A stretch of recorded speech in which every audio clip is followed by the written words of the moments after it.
Bienvenidos a este canal donde estamos apasionados por la mente humana y por el psicoanálisis. Y el día de hoy tenemos una entrevista bastante especial con Eli Morales. Eli Morales, bienvenido. Muchas gracias. ¿Cómo te sientes? Bien, contento. Eso. Contento de estar aquí, de platicar contigo, con tu público. Muy bien. Pues yo estoy muy contento y muy emocionado. Muchas gracias por la apertura. Muchas gracias también por permitirnos grabar en este espacio que es muy especial para ti, tu consultorio. Aquí tenemos tu diván. Me gustaría que te presentaras brevemente. Bueno, siempre es difícil presentarse, ¿verdad? Pero, bueno, soy psicoanalista. Llevo ya muchos años en la práctica clínica, más de 35, casi 40, porque empecé muy joven.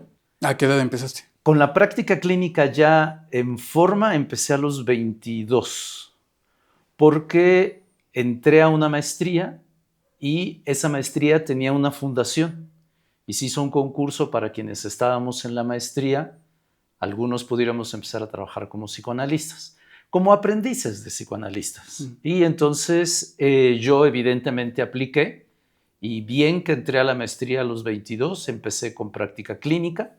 Evidentemente había supervisión, Claro. supervisión de grupo, un seguimiento muy cercano, pero empecé muy joven, con práctica de psicoanálisis. Yo soy psicoanalista, pero mi formación comienza con psicología. Yo estudié la carrera de psicología, después hice una maestría en teoría psicoanalítica, que es ahí donde comienzo la práctica clínica.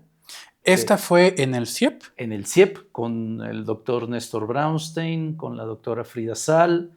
Ellos son quienes lo inician y yo soy la primera generación. Okay. Además, la primera generación, habrá que decirlo, yo después salí de ahí, bien, ¿no? Pero es la primera maestría en psicoanálisis de América Latina. Okay. Ya después se replicó en las universidades y en distintas instancias. Yo después hago una maestría en la Universidad de París, en psicoanálisis y campo freudiano, lo que quiere decir que yo estudié con quienes estuvieron cerca de Lacan al final, lo que es la llamada troika, es decir, Jacques Alain Miller, Éric Laurent y Colette Soler. Hago en esa época que estoy en París lo que se es el diploma, que en realidad es un título para trabajar clínicamente en una parte que es la sección clínica, y después hago un doctorado en filosofía y ciencias sociales en la Escuela de Altos Estudios de París. Y ya, bueno, para hablar de los estudios, mucho tiempo después, ya aquí en México, hago un postdoctorado en el Centro de Estudios Sociales, en el Programa Internacional de Estudios de Género, en el Colegio de México. Okay. Digamos, eso es lo que tiene que ver con la dimensión curricular. Es muy difícil presentarse porque como psicoanalista uno no necesariamente tiene que hablar de sus estudios universitarios, yo los hice, Claro. pero sí podría decirte, para presentarme también como quién soy por quién soy, ¿no?, que he tenido muchos años de análisis, 18 años de análisis. Me he analizado con gentes de México, de Argentina y de Francia. Puedo decir que tuve un fin de análisis con Éric, que era mi analista. Cuando estaba en París me analicé con él 4 años y después volví durante 8 años a París a análisis. He participado desde que regresé de París en distintos espacios de lo que tendría que ver con el campo psicoanalítico. Primero en el CIEP, yo regresé a dar clases, ahí en la maestría, y he participado en diversas universidades, tanto en México como en América, como en Europa. He participado en la gestación de 3 movimientos importantes. Uno se llama la Red Analítica Lacaniana, que fue un primer movimiento alternativo a la universidad y a las escuelas de psicoanálisis. Y 11 años después disolvimos la Real, que le llamamos, y fundamos la Escuela de la Letra Psicoanalítica, de la cual me siento muy orgulloso de formar parte. Y después fundamos con otros y otras colegas, como con la escuela, la Fundación Social del Psicoanálisis. A grosso modo, digo, uno nunca acaba de presentarse, Claro. pero... Bueno, yo te conozco por escritor, ¿no? Yo te conozco a través de tus libros. Sí. Yo he leído algunos de ellos, ya te compré otros tantos y también ya revisé el índice y pues desde el principio muy puntual y libros que traen bastante, ¿no? Bastante contenido y bueno, evidentemente creo que en los últimos años te has dedicado un poco a escribir más acerca del arte y el psicoanálisis, cuestión que nos trae acá, ¿no? Y que pues me parece muy importante que también hablemos un poquito en este sentido. Una pregunta así nomás para empezar. ¿Cuánto tiempo te tardaste en escribir Psicoanálisis con arte? Psicoanálisis con arte me tardé alrededor de poco menos de 3 años, 2 años y medio. Lo que pasa es que es un libro especial porque, te cuento un poco la historia, yo ahorita ya llevo escrito 10 libros, ¿no? Mi primer libro en forma estricta fue lo que sería mi tesis de doctorado. No todo, porque mi tesis de doctorado tenía 600 cuartillas y el libro, el que aparece como libro, tiene alrededor de 300, ¿no? Mi tesis de doctorado eran 3 volúmenes, lo que fue un error, porque sacar fotocopias de 600 para 5 sinodales, Claro. más las universidades a las que hay que dejarla, fue un error financiero. Yeah. Pero bueno, así sucede. Psicoanálisis con arte tiene un lugar especial porque forma parte de un movimiento textual. Yo primero escribí Otra historia de la sexualidad, que es un diálogo con Foucault, porque si uno dice historia de la sexualidad, está pensando en Foucault. Claro. ¿No? Entonces yo planteaba que Foucault es muy importante a condición de saber ir más allá de él. Y más allá de él es porque Foucault no incluye en su historia de la sexualidad a las mujeres. Lo que, pues por lo menos, sería cuestionable. Claro. Yo no lo cuestiono, me parece que él abre todo un campo, pero desde mi perspectiva el psicoanálisis ofrece la posibilidad de pensar una otra historia de la sexualidad si se incluye lo que atañe al goce, a la pasión y al deseo de las mujeres. Porque el psicoanálisis surge de las mujeres. Las preguntas por Freud, a quienes se llamaban histéricas, y la pregunta de Lacan por las locas. Es decir, los dos grandes, para mí, transferencialmente, grandes pensadores del psicoanálisis, uno podría decir, en el origen del psicoanálisis están las mujeres, en plural. Lacan avanza al final de su obra la propuesta de 2 posibilidades de goce, un goce fálico, que estaría del lado de los seres hablantes, hombres, y si hubiese un goce otro, ese goce otro estaría del lado de las mujeres. Por eso pongo otra historia de la sexualidad. Lo que pasa es que escribiendo ese texto me encuentro con que Foucault, en la última parte, los últimos tomos de la historia de la sexualidad, propone una estética de la existencia. Pero es una estética de la existencia que de algún modo apunta a un concepto de belleza, evidentemente, que tiene que ver con la proporción, con la armonía, con la mesura, con la temperancia. Y me doy cuenta que el psicoanálisis no podría plantearse la misma posición frente a la estética de la existencia y a la belleza. Y entonces me doy cuenta que yo tendría que plantear una posición para leer la belleza desde otro lugar que la que haría Foucault. Porque el psicoanálisis no tendría que ver con una belleza de la proporción, de la armonía, sino con algo que es exceso, exuberante, de la magnificencia. ¿Por qué? Porque Foucault hace una historia del hombre del deseo. Pero en el psicoanálisis tenemos el deseo y tenemos el goce. Es decir, en Freud está la pulsión de vida y está la pulsión de muerte. Y la pulsión de muerte siempre es excesiva. En ese sentido, yo me doy cuenta que desde el psicoanálisis se podría plantear otras dimensiones del campo del arte. Porque una estética de la existencia es hacer de tu vida una obra de arte. Y entonces me doy cuenta que habría que decir desde el psicoanálisis qué significaría algo así. Claro.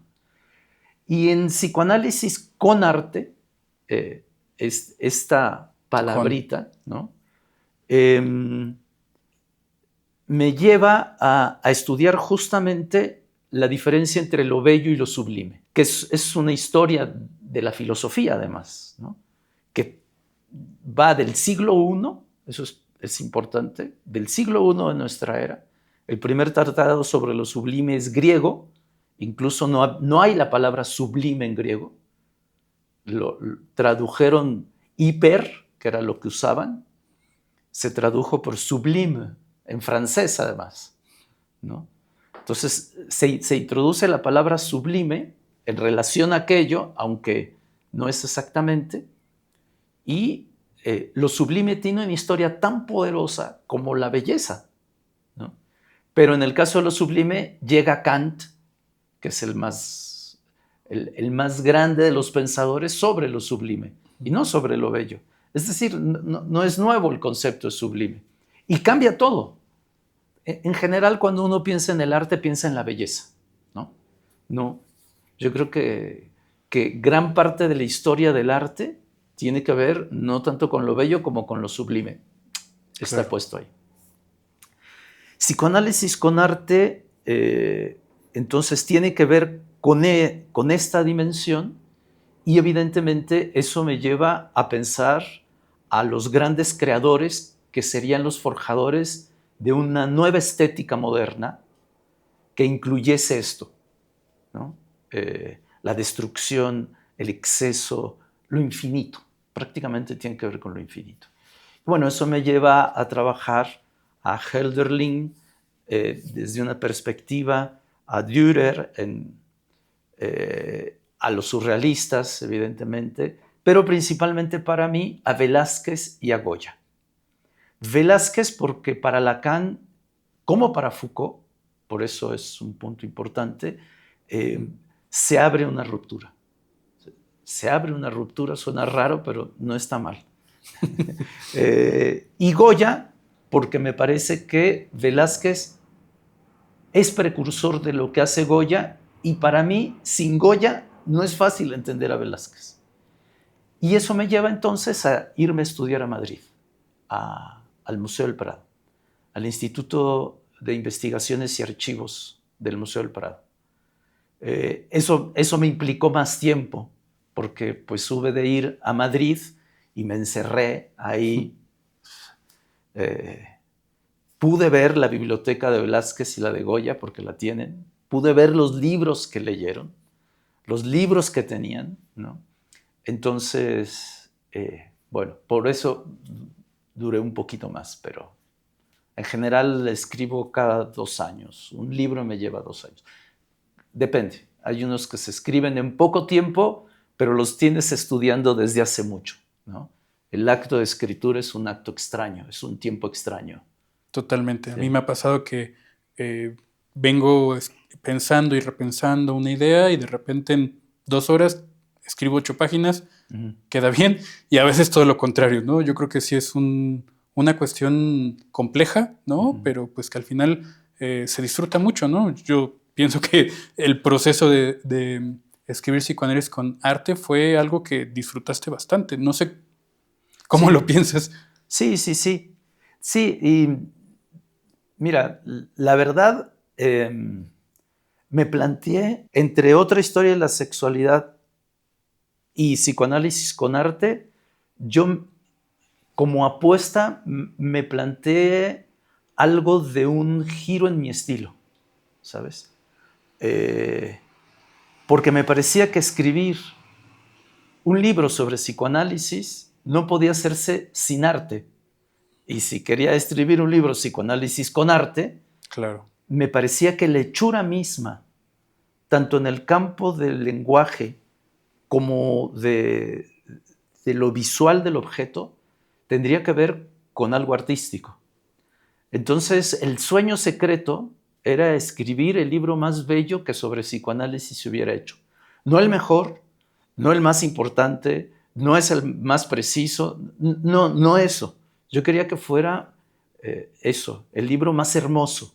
Que si uno tenía ese libro y lo leía, al final tuviese una experiencia estética. Y creo que la experiencia estética te cambia. O sea, después de que uno ve un cuadro de quien ames, pero por ejemplo en mi caso, ¿no? Después de ver un cuadro de Van Gogh, el original de Van Gogh, uno no es igual. Empieza a temblar, ¿no?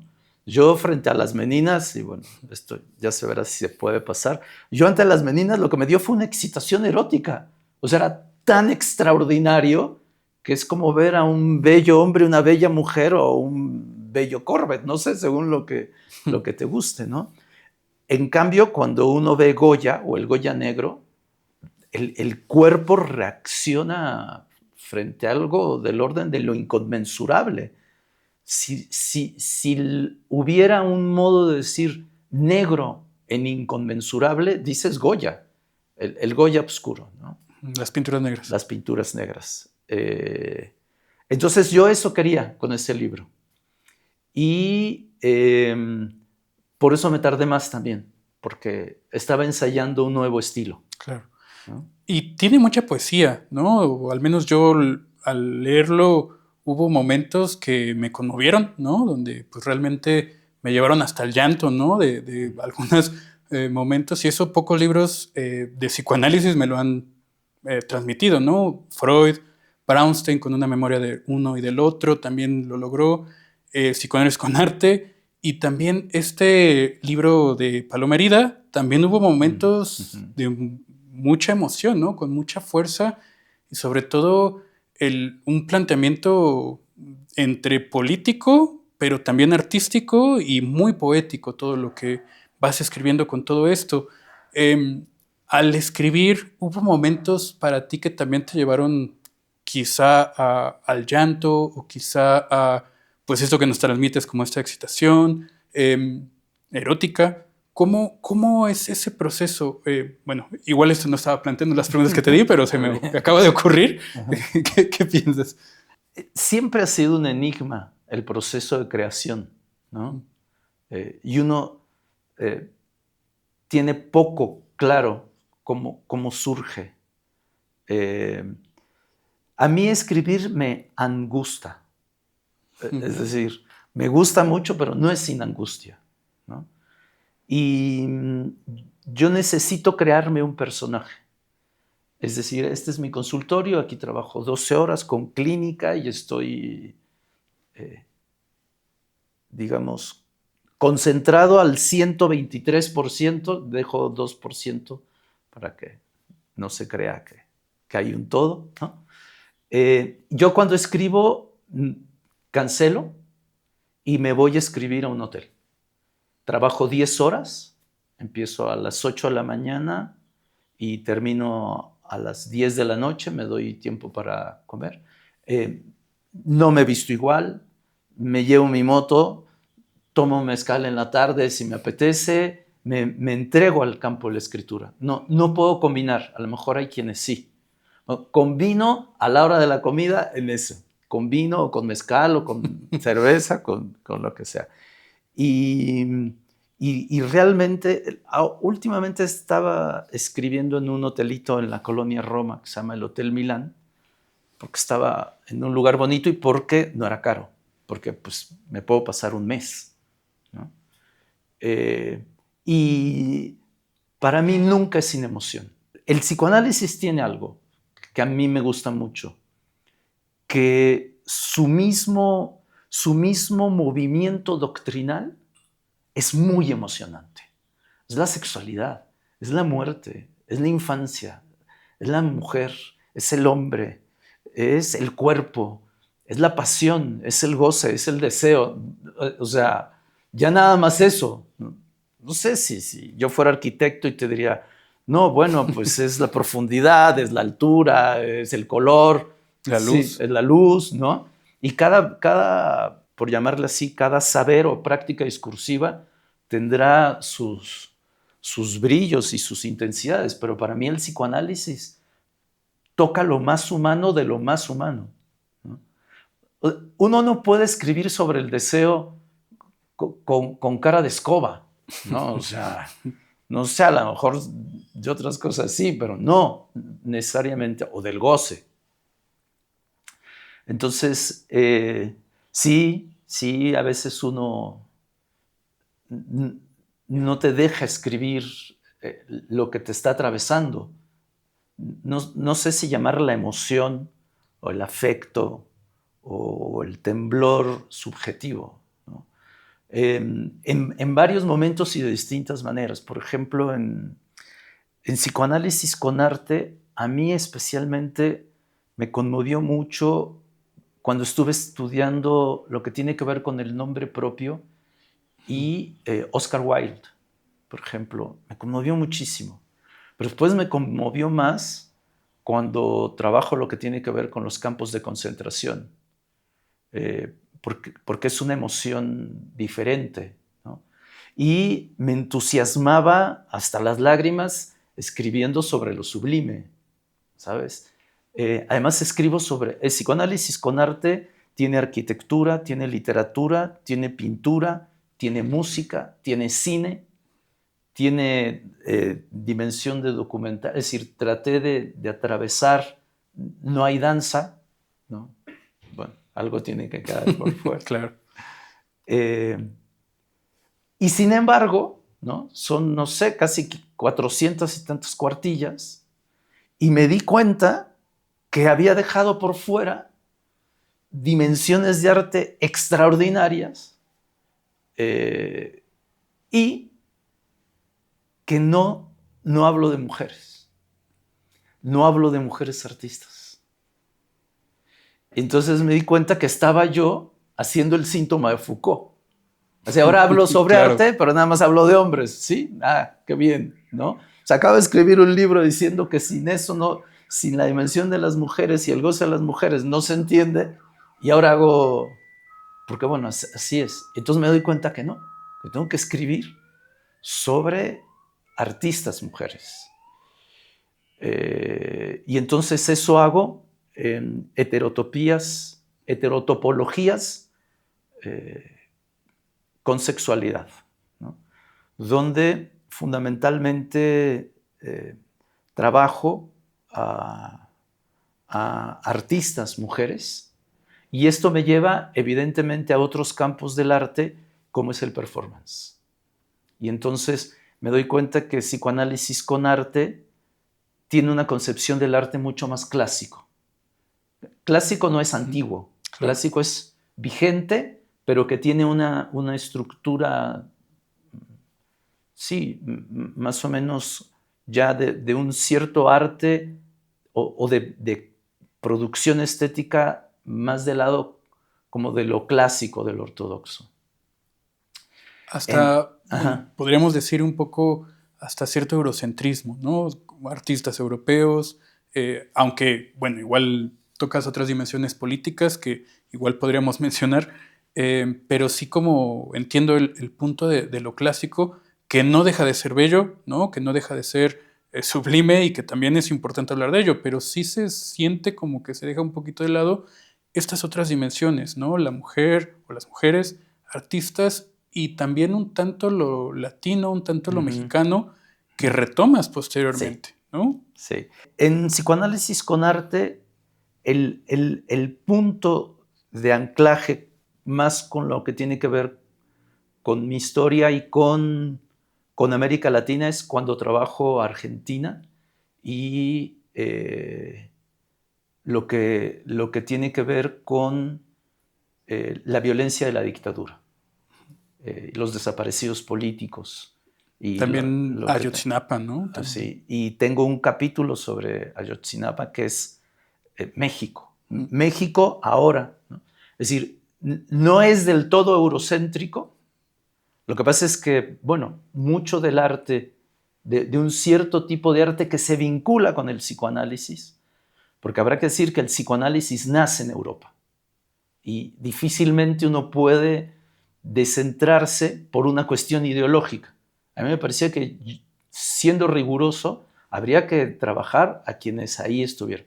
Pero no dejé de hablar, sobre todo en el campo político, de Ayotzinapa, sobre los 43, y de lo que tiene que ver con los años de la dictadura argentina, para trabajar la cuestión del nombre propio, ¿no?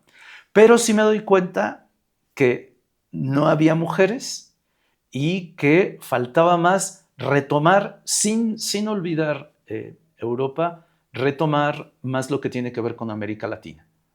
Y entonces eso hago más en Heterotopías de la Sexualidad. Hay algo que haces en Psicoanálisis con Arte que me parece increíble. No sé si alguien lo haya hecho con anterioridad. Quizá Lacan lo va trabajando, pero que tiene que ver con la topología y el arte, ¿no? Y que precisamente nos va a dar pie para hablar de Palomerida, ¿no? Y la topología que también se demuestra ahí. Pero ¿cómo fue que se te ocurrió o empezaste a trabajar la topología y el arte? Y sobre todo, ¿qué hay ahí, ¿no? Para ti. Sí, es verdad. Es un libro donde hay mucha topología, mucha. Por dos circunstancias. Uno es Velázquez, ¿no? Porque la construcción que Velázquez hace de las meninas tiene que ver con el espacio, un trabajo sobre el espacio. En su biblioteca había más libros sobre matemáticas que sobre arte, en el sentido estricto, ¿no? Entonces me doy cuenta que hay toda una concepción matemática del arte y que hay mucho del arte que se construye alrededor de eso.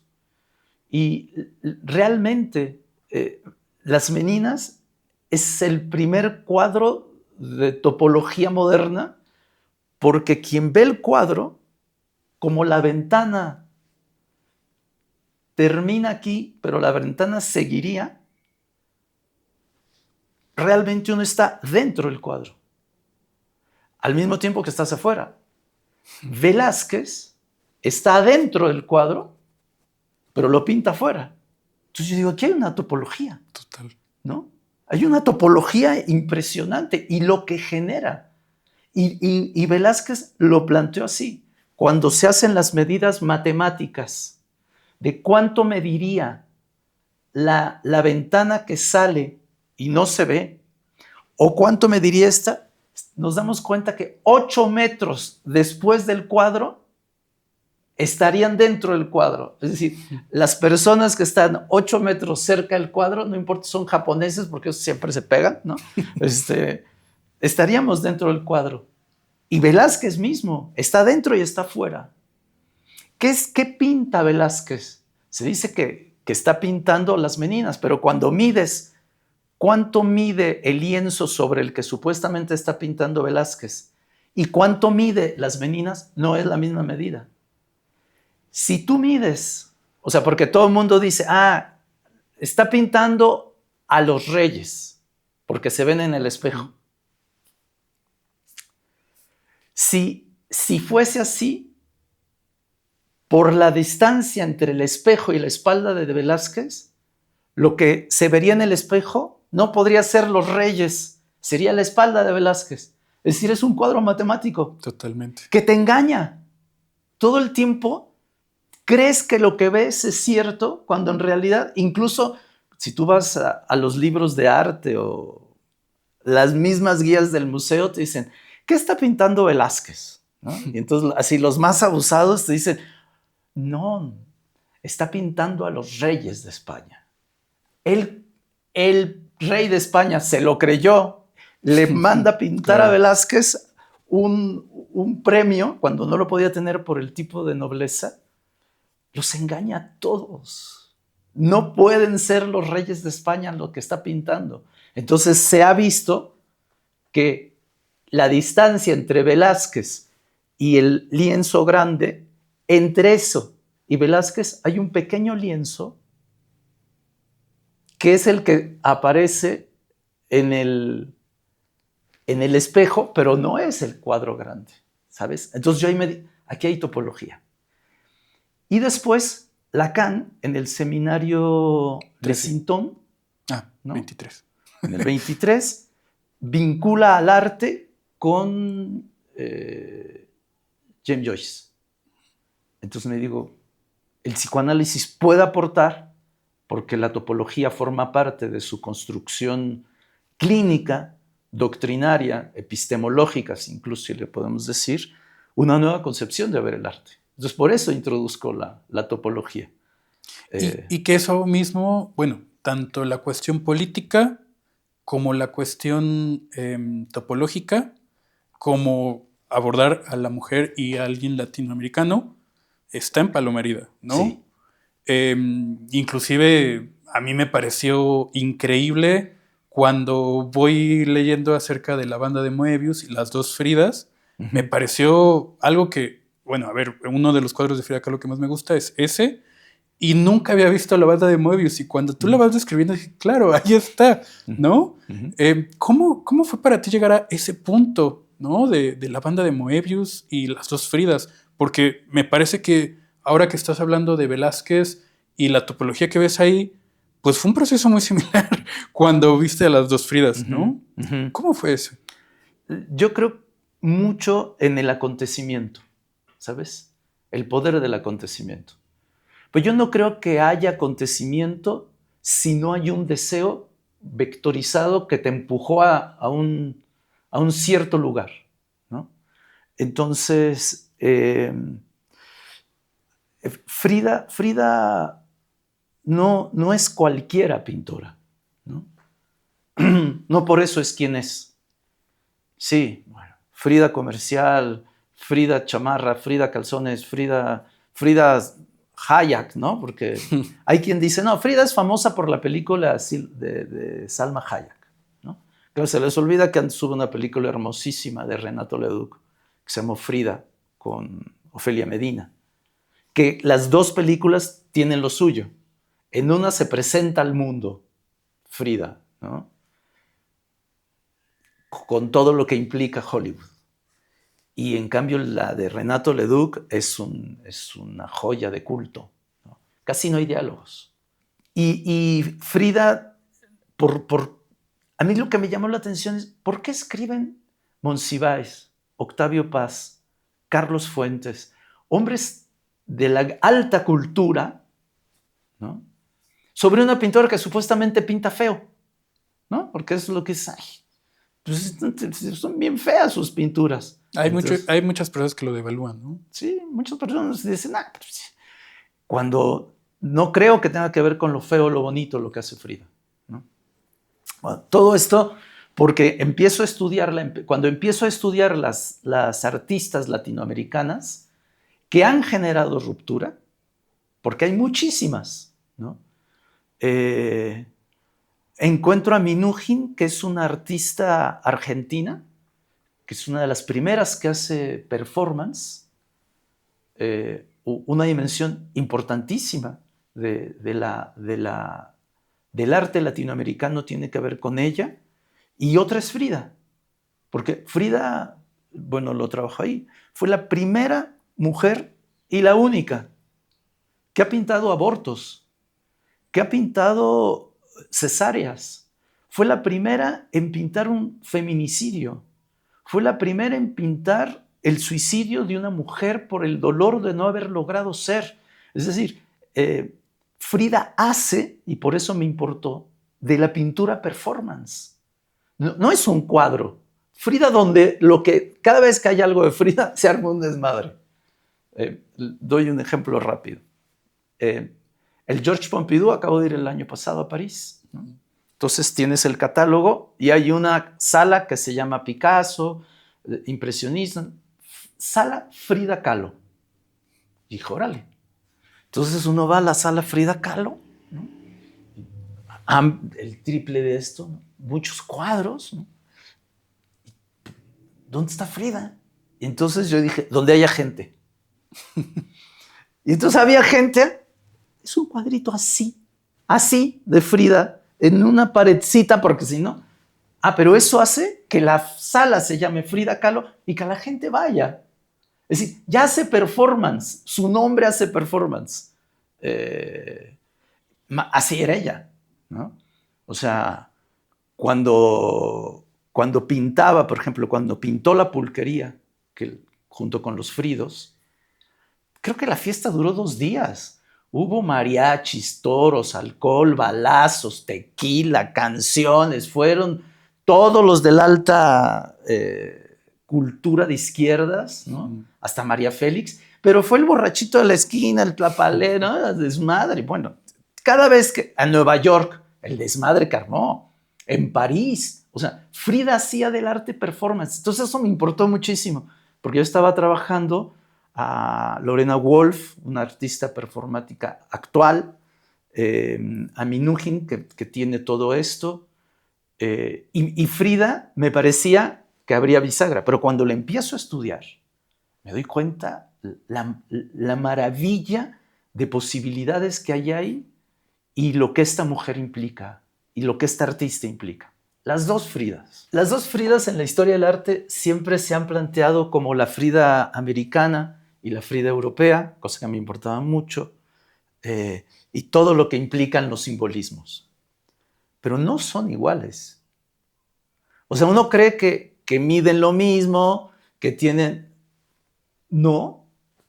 Me fui muchas horas al museo y me puse a medirlas. ¿Cuánto mide la...? ¿No? Pedí permiso. Porque, yo dije, ¿cómo le hacías con...? Sí, no, pedí permiso, les expliqué. Y entonces me di cuenta que las dos Fridas no son una topología del espejo, porque siempre se le ha planteado a Frida en el espejo, ¿no? Porque pues, se veía en el espejo, porque pintaba en el espejo. Y uno cree que es Frida en el espejo, pero son dos Fridas, ¿no? No, es una topología. Es un adentro y afuera. Es en esa diferencia es también el tiempo del recorrido, ¿no? Las dos Fridas se están agarrando la mano. Hasta me da ternura y... O sea, se están agarrando la mano. Y si te das cuenta, se trata de un concepto del espacio otro, el cielo. Entonces, amén de todo lo que ha dicho la historia del arte, y seguirá diciendo sobre ese cuadro, yo creo que el psicoanálisis tiene mucho que decir. Nosotros tenemos una teoría del espacio. No podemos pensar el fantasma sin el espacio. No podemos pensar la sexualidad sin el cuerpo, que también es espacio. Entonces, además, ese cuadro no tiene la fortuna de que esté en México. Y es la joya de la corona. Total. La joya de la corona.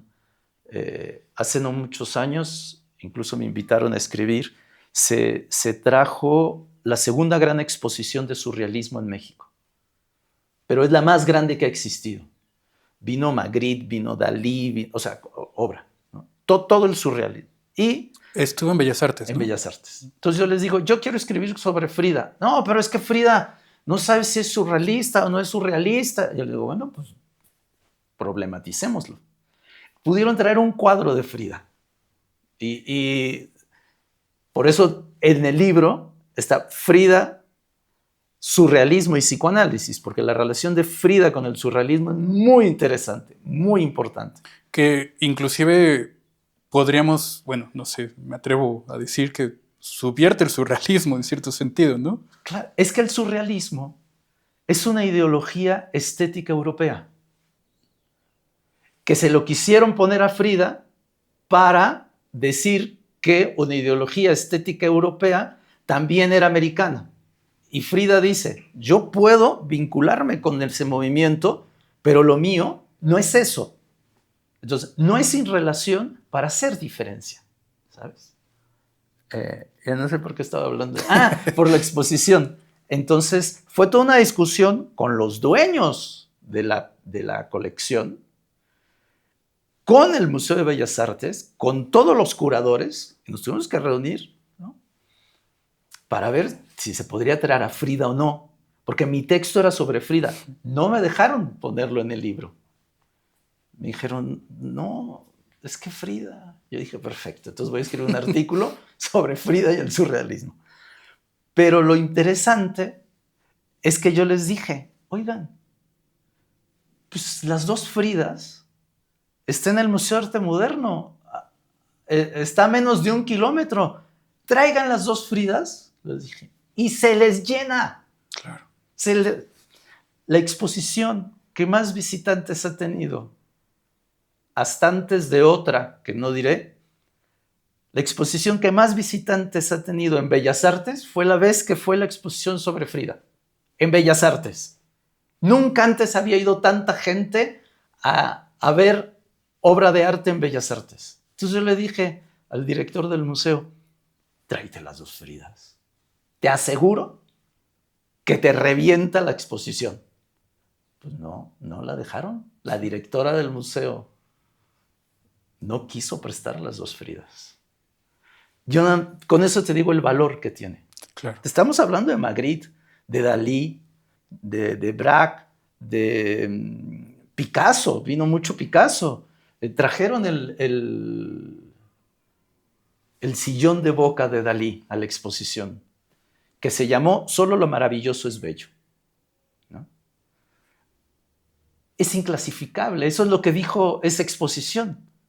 No, si los mismos creadores de una exposición sobre surrealismo no quisieron que estuviera Frida como tal, ¿no?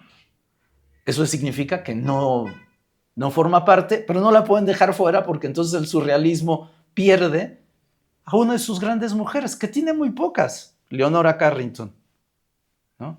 Frida, Remedios Varo, la esposa de André Breton. Pero no hay muchas mujeres surrealistas de ese nivel de luz, o sea, de reflector, ¿no? Bueno, por eso. Entonces... Hay 2 pinturas que me llaman mucho la atención que hay en tu libro, ¿no? De Frida Kahlo. Una que pude ver en el MoMA en Nueva York, pero no escribiste nada de ella, ¿no? La pusiste hasta el final de tu libro, pero no escribiste acerca de esa pintura. Y hay otra que es Lo que el agua me dio, que pues lo pones en el capítulo 3, en la presentación de Frida, y que me parece también muy interesante cómo abres la presentación de Frida con ese libro. De estas 2 pinturas, ¿qué nos puedes decir? Dime cuál es la segunda de la cual no digo nada. Es la de... Tiene el cabello recién cortado, estaban los mechones en el suelo. Ahí está vestida de Frida, de Diego Rivera, Y dice, creo que se llama algo así como, a ver si sin cabello también me quieres, o algo así. No tengo precisado ahorita el nombre, sí, porque tampoco lo estábamos planeando para esta entrevista. Mira qué interesante. Esa pintura me parece que se dice sola, pero dice mucho. Y yo dedico prácticamente una transversalidad en el libro a hablar de la relación entre Frida Kahlo y Diego Rivera. Y planteo que Rivera fue en la vida de Frida Kahlo un estrago. Hay gente que sigue creyendo que Frida es un apéndice y que sin Rivera no sería nada. Bueno, hay gente, y no te estoy diciendo cualquiera, Octavio Paz, Carlos Fuentes, Monsiváis menos. Entonces, esa la pinta después de que Rivera se mete con su hermana Cristina, que ella se va a rentar un departamento creo que por la Colonia del Valle, no me acuerdo bien, y se quita los vestidos de Guaná y se viste de hombre, no de Diego Rivera, se viste de hombre y se corta el cabello. Es decir, se produce un corte a partir de algo horroroso que fue que Rivera se mete con su hermana menor, con Cristina, y además lo hace en la casa de al lado de Frida, o sea, crónica de un balcón anunciado. Y encima Rivera, en su crueldad, le dice, es que tu hermana es más hermosa que tú. O sea, justificando que... Entonces, ese cuadro que aparentemente no desgloso, está puesto en la función del amor, porque hay hombres en la vida en la vida de las mujeres que pueden ser un estrago. No cualquiera, ni con cualquier cualidad. La mujer tiene que estar muy enamorada de ese hombre. Entonces, no es que yo niegue el amor de Frida por Rivera, pero es justo que ahí es donde incide el hombre en su crueldad.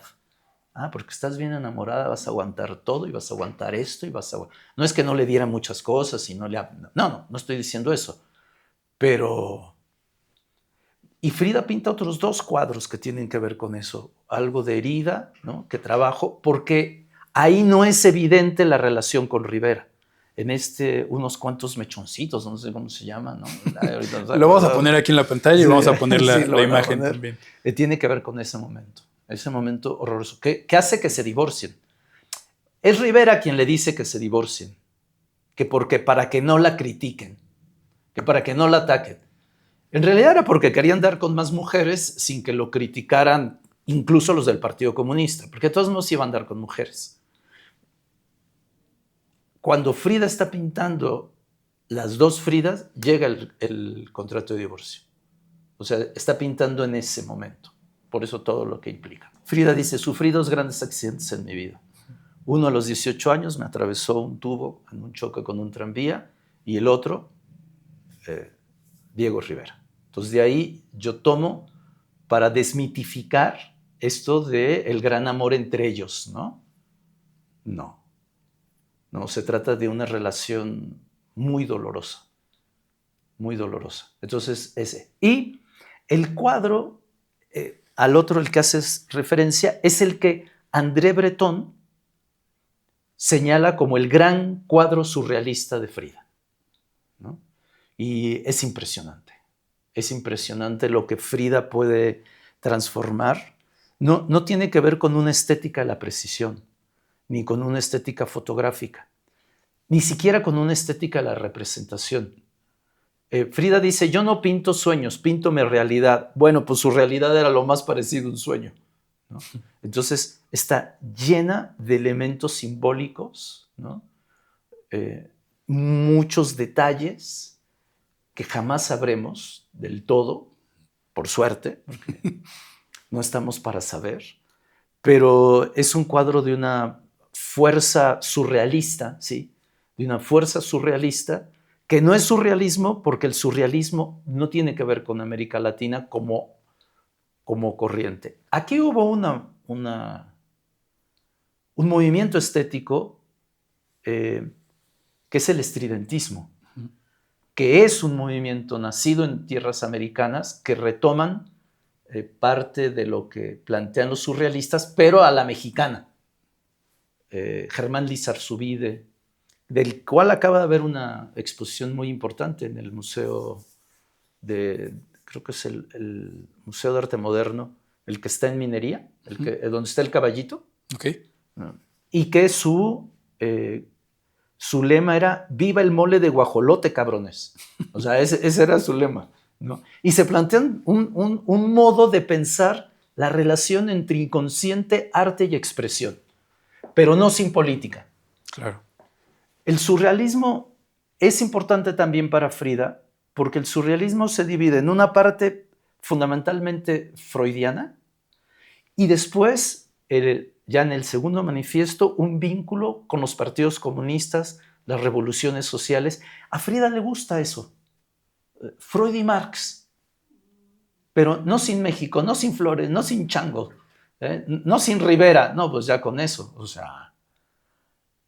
Esos 2 cuadros son muy importantes, muy importantes. Y ahora con lo que vas mencionando, el último cuadro que, bueno, no el último cuadro, pero uno de los más importantes también, donde Frida lee a Freud y escribe, mira, fíjate. Mira, ¿También? y pinta el Moisés, ¿no? Sí. Este cuadro que yo no conocía, o sea, yo desconocía totalmente, lo conozco a partir de tu libro.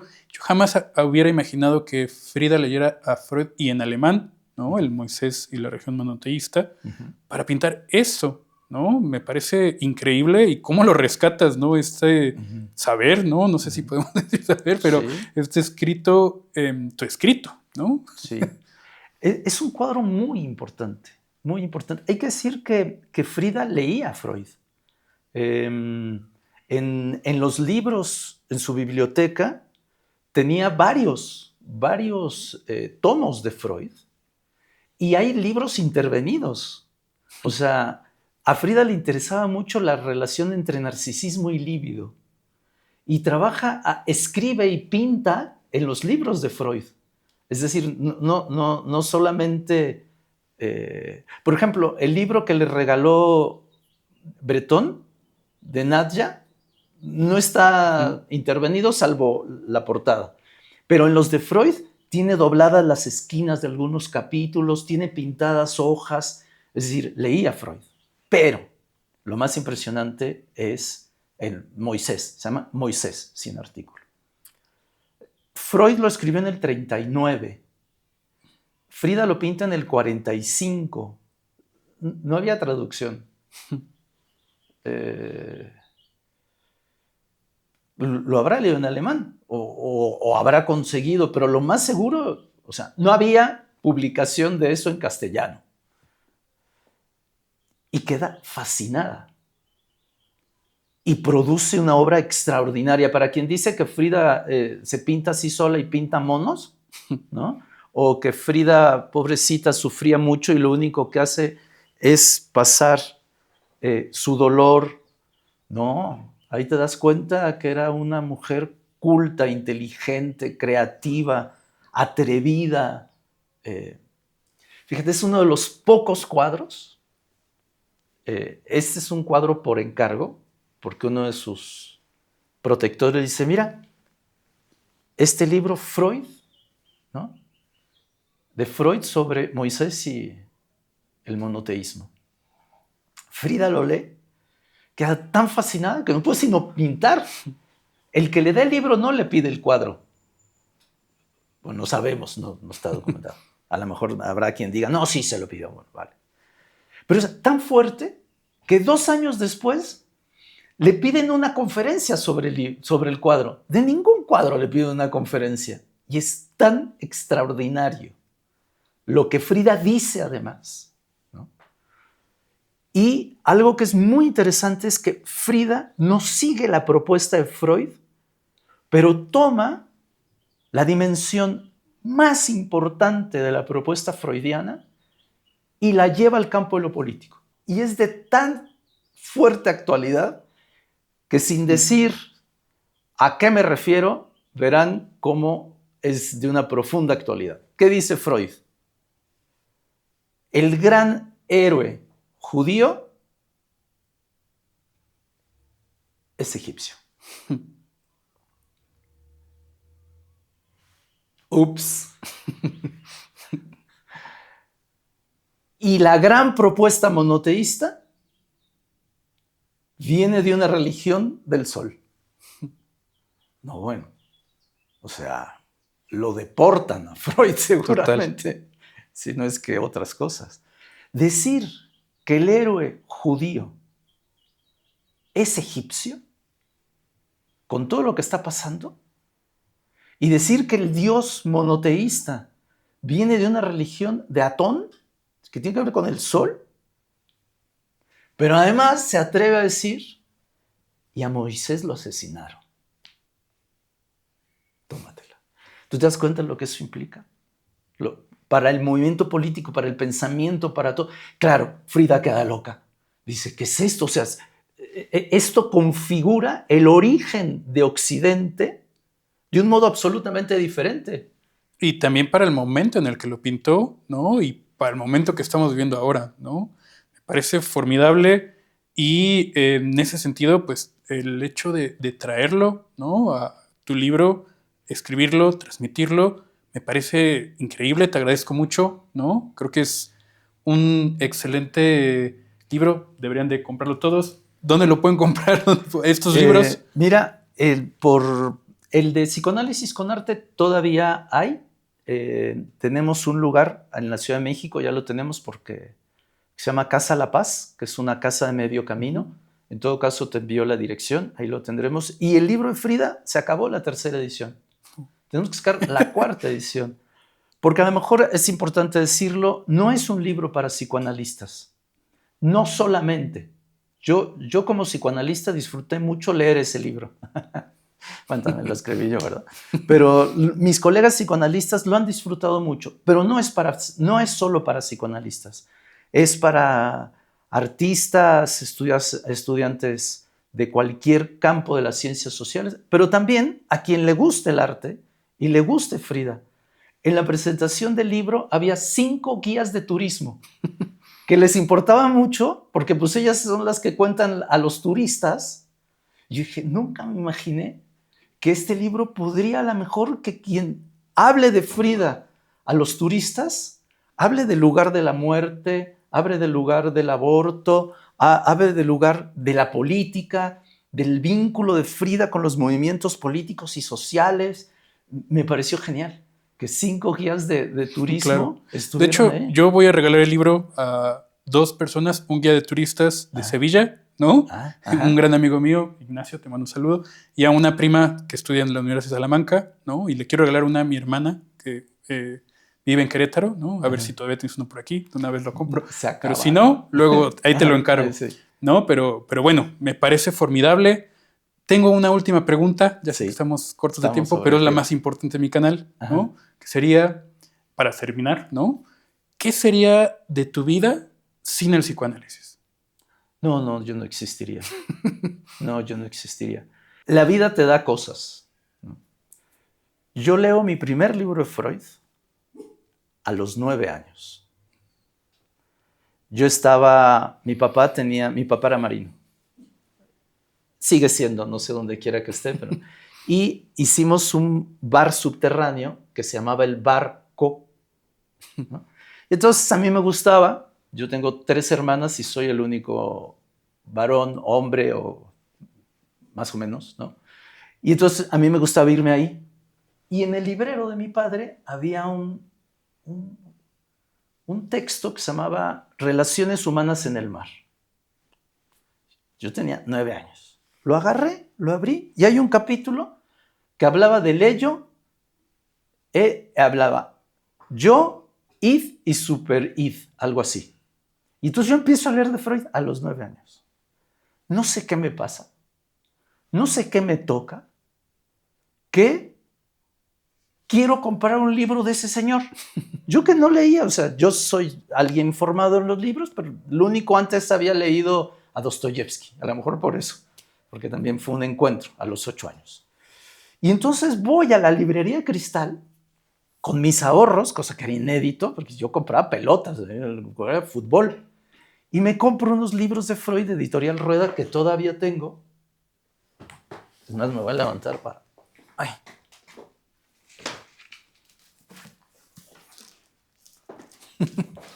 Que son estos, que se llama... Se los enseño. No, pues ya verán cómo está, pobre.